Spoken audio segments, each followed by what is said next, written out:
سیاوشان زادروزت مبارک باشد. یک دست سرود برای سیاوشیان توفا در روز زادروز بهترین.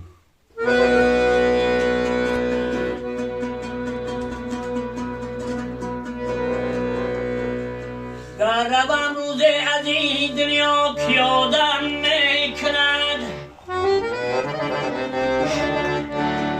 آکیس میگوید برایم خیر بادم میکند.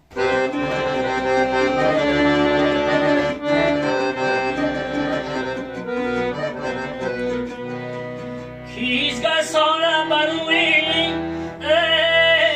تخت میشوید مرا،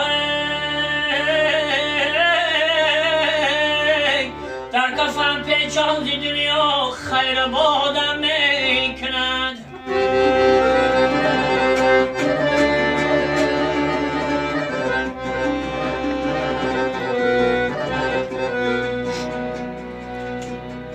رحمتش هر کس کی بادا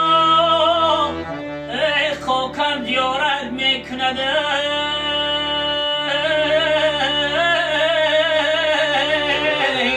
با دعایتی قرآن شادم میکند.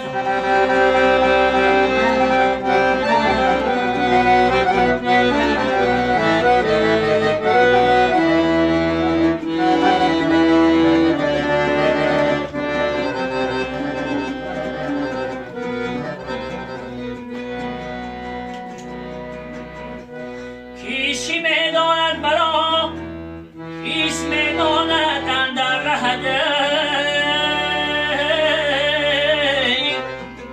همنشینی بانی سری روزه که بادم میکند.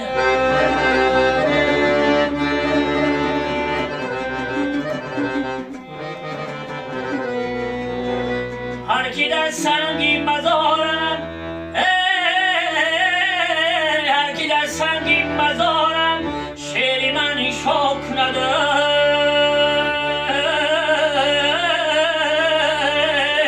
شعر من را هر کی خواند زنده یادم میکند.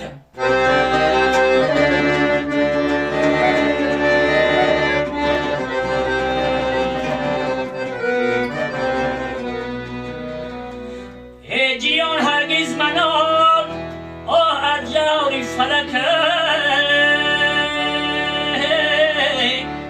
همچون بادی سر روزه که